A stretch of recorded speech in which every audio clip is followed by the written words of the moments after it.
Welcome to the Sportscast, your weekly source for Locksport news. This is episode 14. I'm your host, Charles Grant.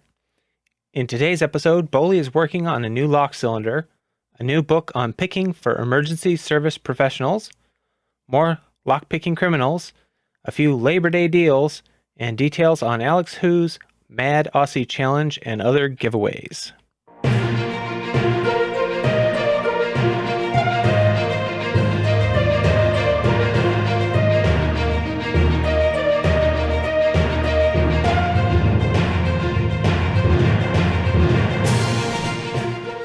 For full show notes with links, visit www.thelocksportscast.com.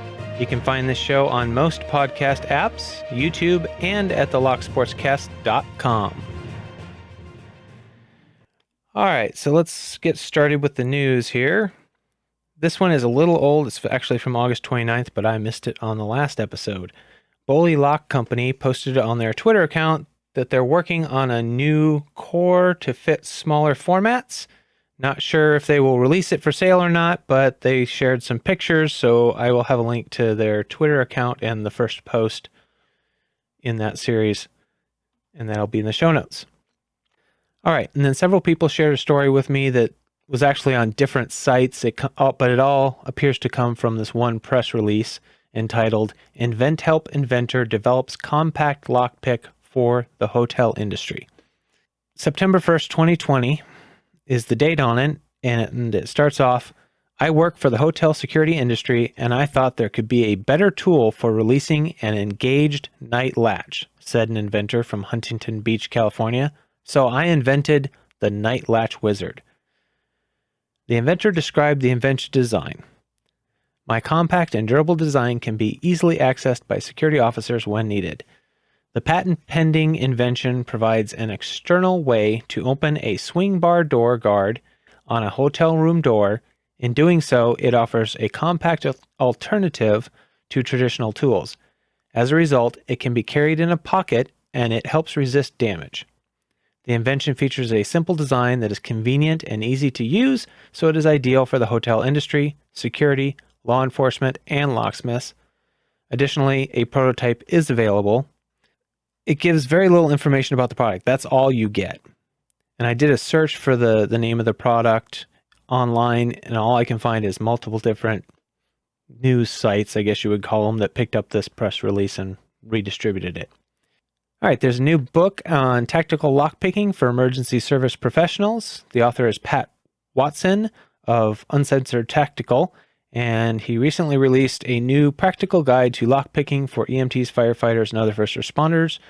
It's published by Uncensored Tactical, and it's titled "Tactical Lockpicking, a Systemized Approach for Responding to Locked Obstacles During Emergency," and it presents an unconventional entry approaches for emergency service members and how this skill can better equip EMS workers to minimize structural damage. So if you're a first responder of some type, be sure to check it out, and also to follow the links at the bottom of the article that's linked here in the show notes, because they have some other articles for EMTs and firefighters on forcible entry techniques that could be handy.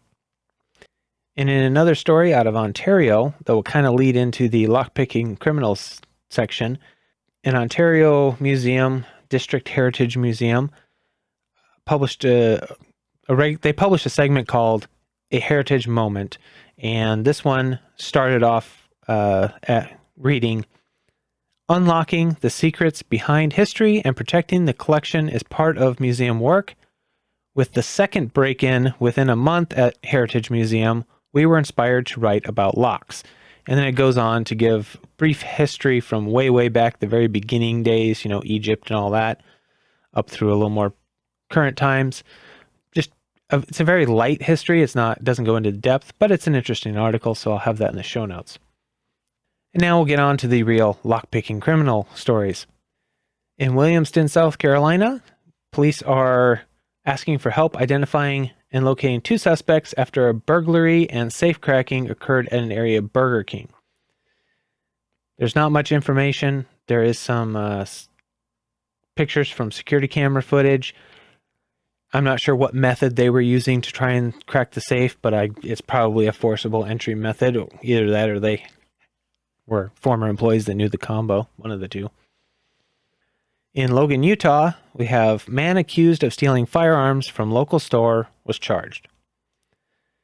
Logan LeVar Clegg, 24, was arraigned in First District Court on Monday, accused of breaking into a local sporting goods store and stealing firearms. Cache County prosecutors filed 2 cases against Clegg on Monday. In one case, Clegg faces 2 counts of second-degree theft, 1 count of third-degree burglary, and a Class A criminal mischief.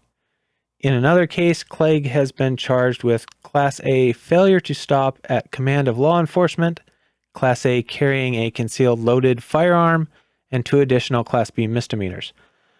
According to the probable cause affidavit, on August 29th, officers responded to reports of a burglary. They established a perimeter around the area and called out to the burglar, who then ran from the officers. After being captured and detained, police found a loaded firearm and a set of lockpicks in a backpack. Police allege that Clegg is that burglar.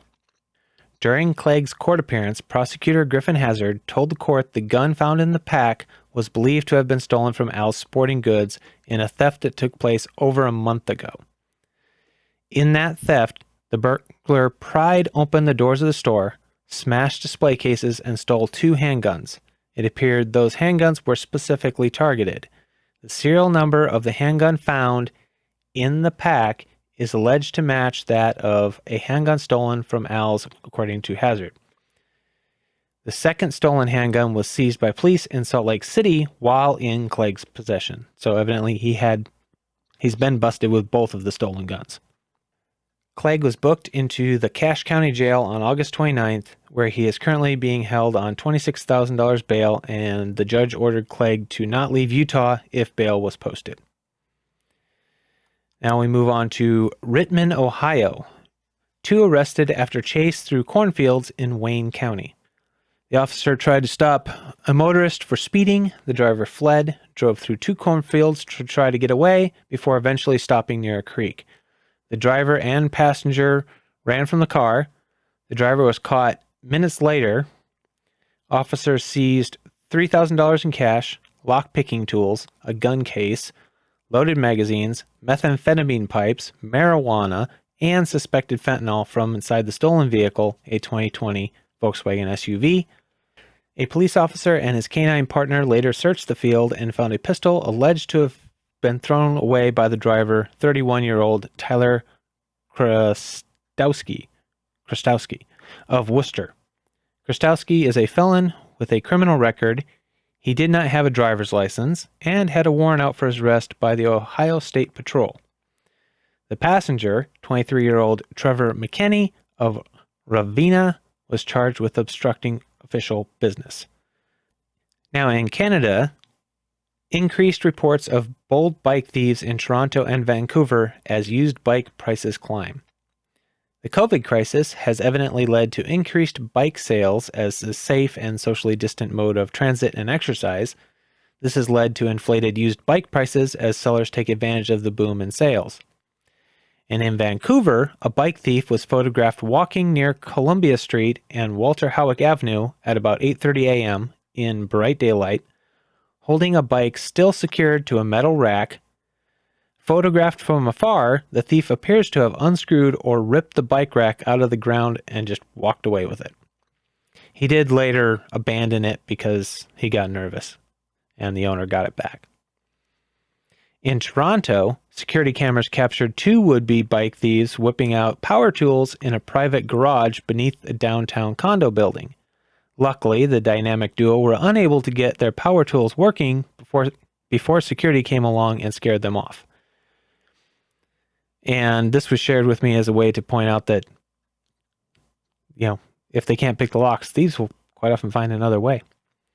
All right, and now we'll move on to community news. We have another update on the Community Challenge lock by Rune Picker, Georgia Jim, and Picking Patriot. The core is complete and waiting on the lock body. And you can check out Georgia Jim's video to get an idea of how difficult this lock is to pick. And it's titled number 73, Community Challenge Lock Update and Pick Attempt. Or if you don't know how to get to his channel, there's links in the show notes.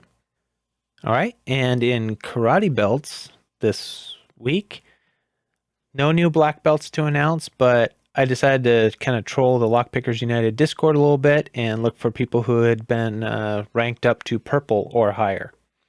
I can't see any of the belt applications or approvals on Reddit, and I might miss some of the ones on Discord. It's just me scrolling through trying to find them. So this is probably not a complete list.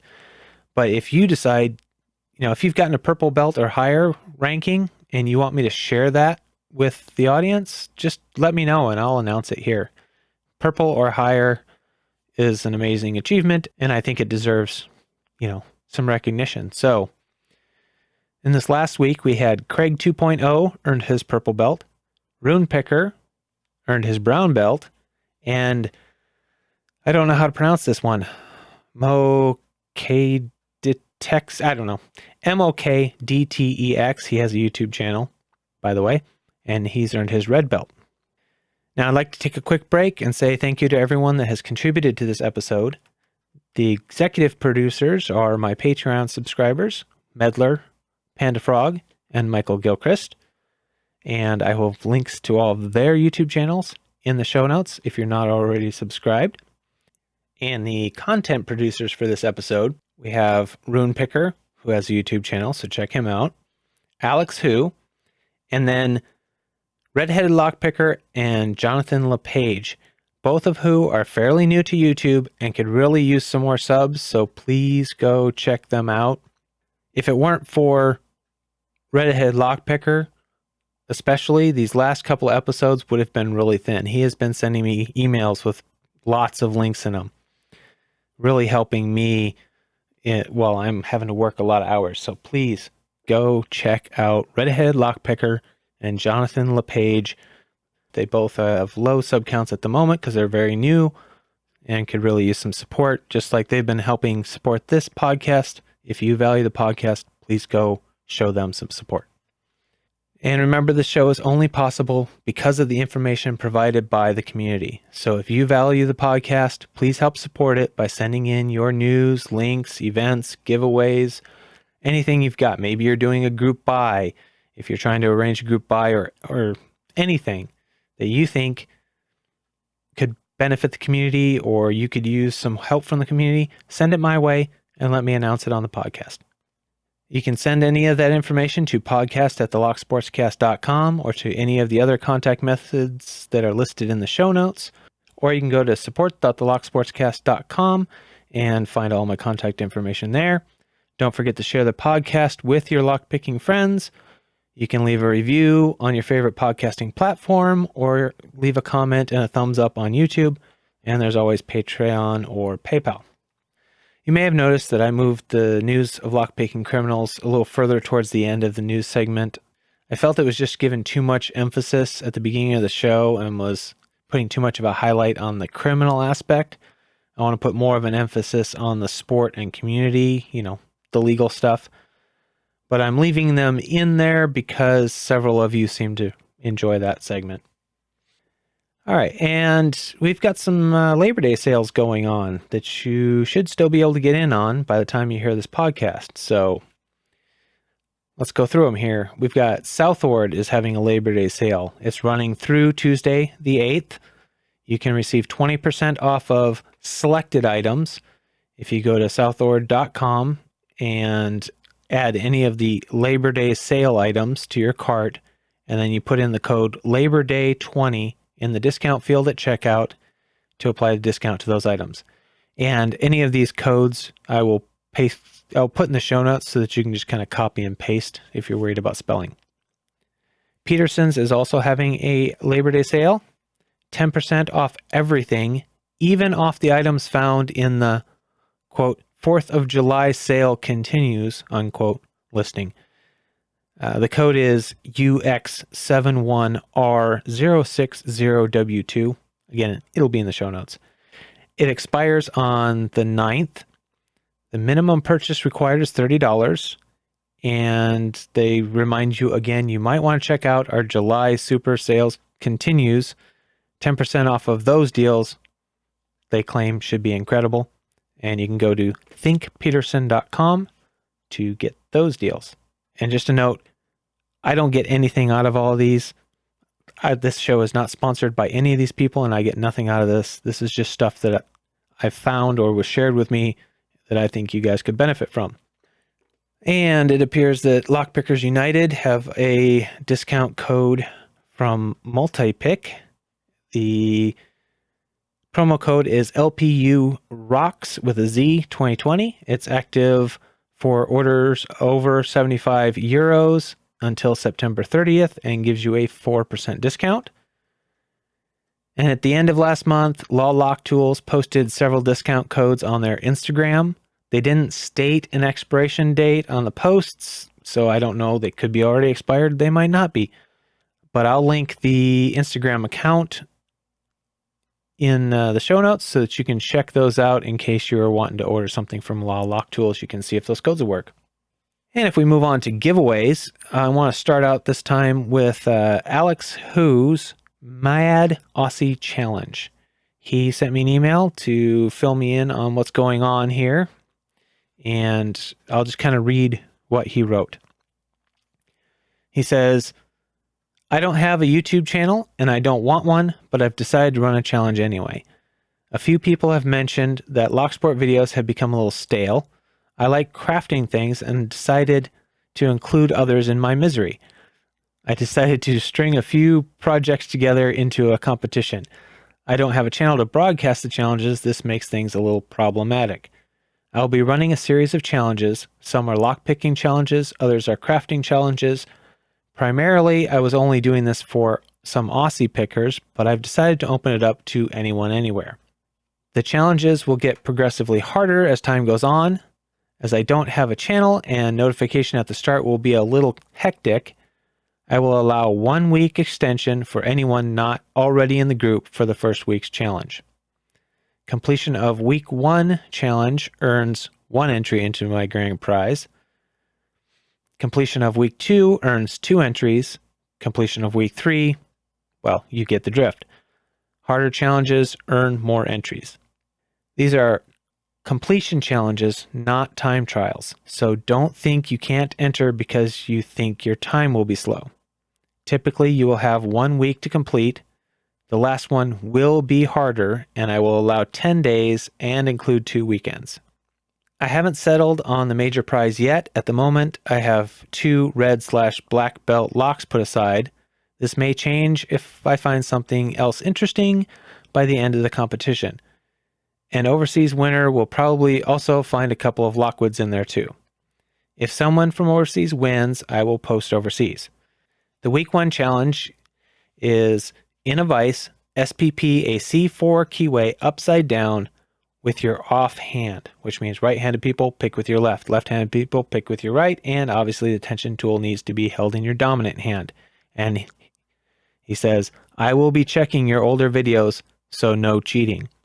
C4 is the common garden variety lock on the majority of Aussie houses. Overseas players can use Yale, Schlage, or any generic lock. I'm weeding out any clear practice locks or master lock number 3s, etc. Nothing that can be easily rigged. This is a challenge. The video needs to be 1 continuous clip. Post your video on YouTube with the hashtag MadAussieChallenge. It'll be in the show notes. So I can find you. Cutoff for round 1 is midnight my time, which is GMT +8 on Thursday, 17 September 2020. The Aussies involved will have until midnight Thursday, 10 September. To keep things as fair as I can, I will be supplying the locks and materials to each of the Aussies involved. With postage timeframes, there's no way I can do this for people overseas. Sorry. However, show me that you are using the same materials and following all of my pedantic rules, and I will include you in the draw.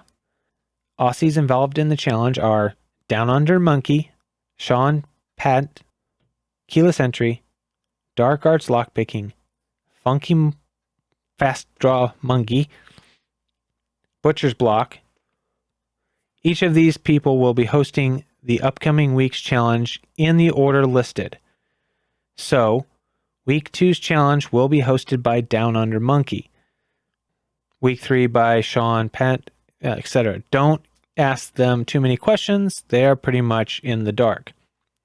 All objections will be considered and then rejected, but at least I will hear you out first.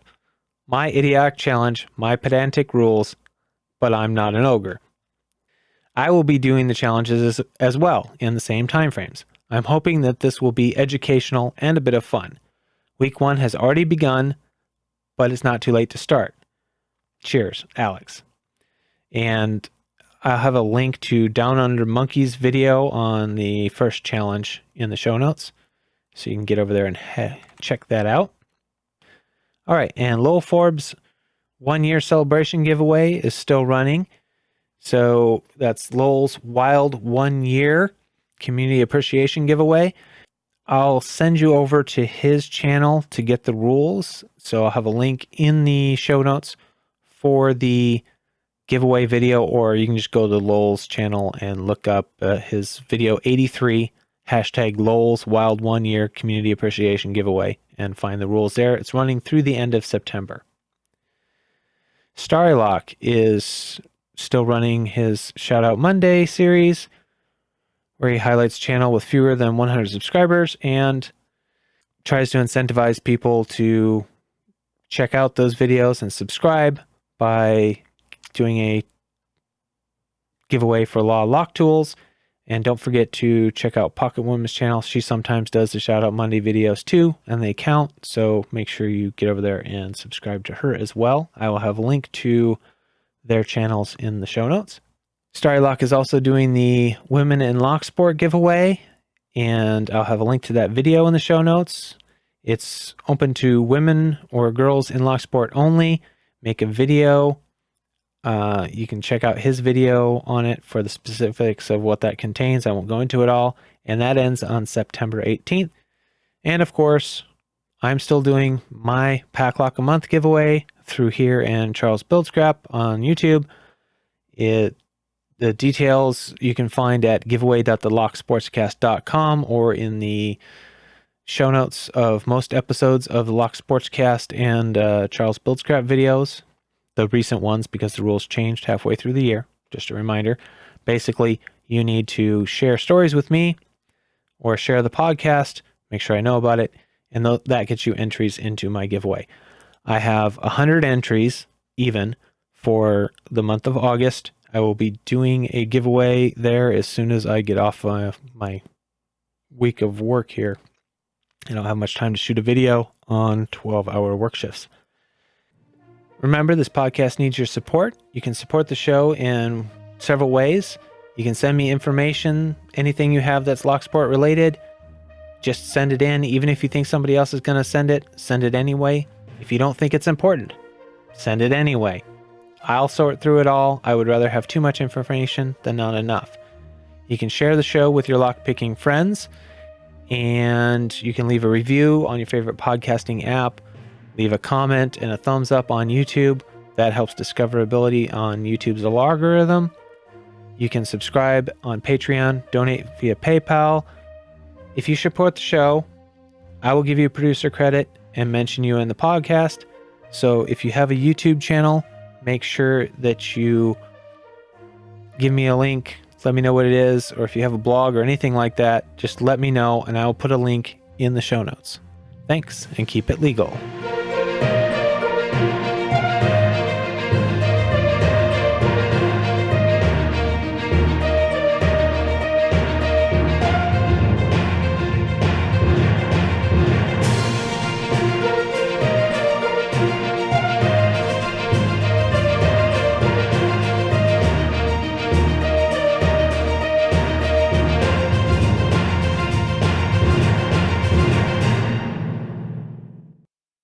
Welcome to the Lock Sportscast, your weekly source for Locksport news. This is episode 14. I'm your host, Charles Current.